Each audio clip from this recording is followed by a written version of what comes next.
बिस्मिल्लाहिर्रहमानिर्रहीम। अस्सलामुअलैकुम।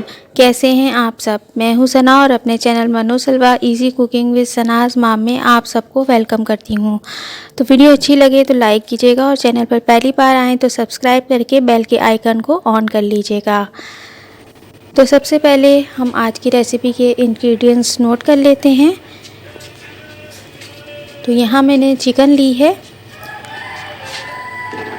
और आप देख सकते हैं कि ये चिकन कितनी है।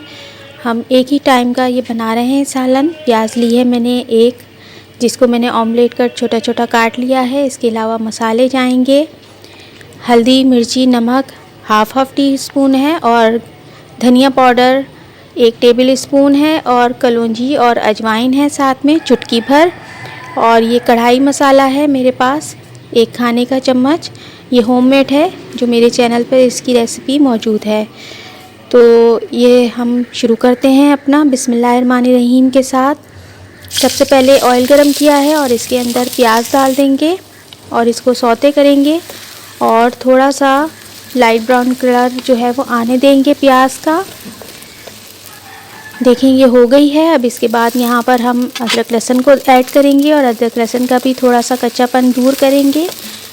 और जब कच्चापन अदरक लहसुन का दूर हो जाएगा तो इसके साथ ही हम इसके अंदर अदरक लहसुन में थोड़ा सा पानी डाल देंगे। जो अदरक लहसुन क्या ही है तो इसी को हम थोड़ा सा ऐड करेंगे ताकि थोड़ा सा ये लूज़ हो जाए, क्योंकि बाहर जो कढ़ाई होती है उसमें भी ये लोग लहसुन का पानी डालते हैं, तो हम भी यहाँ यही डाल रहे हैं। इसके बाद हम इसमें चिकन डाल देंगे और चिकन को जब हम डाल देंगे तो इसके बाद हम इसकी अच्छी तरह से भुनाई करेंगे अदरक लहसुन के साथ, ताकि चिकन जो है वो अच्छी तरीके से भुनाई इसकी हो जाए और इसकी स्मेल चली जाए। तो इसको अच्छी तरीके से हम भून लेंगे।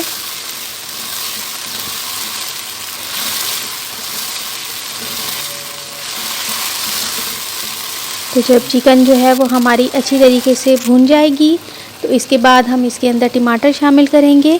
तो टमाटर का ऊपर का हिस्सा मैंने काट दिया है और ये मेरे फ्रीज़र के टमाटर थे, तो मैं इनको साबित ही इसके अंदर शामिल कर रही हूँ। तो जब ये सॉफ्ट हो जाएंगे तो फिर हम इनका छिलका जो है वो उतार लेंगे।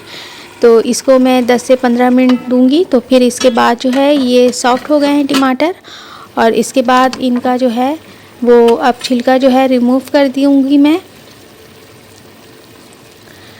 तो इस तरह से हम आराम से जो है वो छिलके उतार लेंगे सारे। इसके बाद हम चिकन को भी इसमें से निकाल देंगे, क्योंकि अभी टमाटर की अच्छी तरीके से भुनाई करनी है। तो चिकन जो है वो बहुत जल्दी जो है वो गल जाती है, तो कढ़ाई में तो ये बिल्कुल घुल जाएगी, तो इसलिए इसको निकाल देंगे। और इसके बाद इसको इस स्पून से जो है वो अच्छी तरह से हम कटाकट करते हुए सारे अपने टमाटर जो है वो इसमें मैशी कर लेंगे। तो ये अच्छी तरीके से इसका पेस्ट इसी में तैयार हो जाएगा। तो आप देख सकते हैं कि टमाटर का कितना अच्छा पेस्ट हमारा तैयार हो गया। इसके बाद हमने जो मसाले शुरू में बताए थे आपको वो यहाँ पर ऐड कर देंगे और इसके बाद हम इसको अच्छी तरीके से मिक्स करेंगे।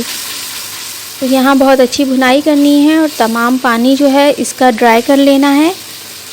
तो जब तक ये ड्राई हो रहा है जल्दी से मेरे चैनल को सब्सक्राइब कर लीजिएगा। तो देखिए यहाँ ये जो है हमारा ड्राई हो गया था। तो यहाँ हम कढ़ाई मसाला ऐड करेंगे और इसकी अच्छी तरीके से एक बार फिर से भुनाई करेंगे, ताकि जो हमने अभी कढ़ाई मसाला डाला है वो भी इसके अंदर जो है मिक्स हो जाए। और इसके बाद हम यहाँ ही चिकन जो है वो भी ऐड कर देंगे और इसको अच्छी तरह से इस मसाले के साथ जो है वो भुनाई कर देंगे, ताकि इसमें जो है तमाम फ्लेवर आ जाए। इसके बाद हम इसके अंदर दही शामिल करेंगे। दही आप इसके अंदर हाफ़ कप डालिएगा और इसके बाद हम इसकी भुनाई करेंगे जब तक दही का पानी ड्राई नहीं हो जाता। तो ये पानी ड्राई हो गया था। अब क्योंकि थोड़ी सी चिकन को भी गलाना है और थोड़ा सा मुझे ज़रा ढीला चाहिए था सालन, तो ये है कि मैं यहाँ पर थोड़ा पानी डाल रही हूँ ताकि ये थोड़ा सा मुझे ग्रेवी भी इसकी मिल जाए। तो इस तरीके से पानी थोड़ा सा डाला है मैंने हाफ़ कप और इसमें जो है वो जोश आने देंगे। और इसके बाद जो है इसके अंदर जो है हम शामिल कर देंगे हरी मिर्चें और साथ ही डाल देंगे हरा धनिया। तो इस स्टेज पर ये दोनों चीज़ें शामिल करने के बाद हम इसको जो है नमक भी देख लेंगे और नमक भी यहाँ ऐड कर देंगे।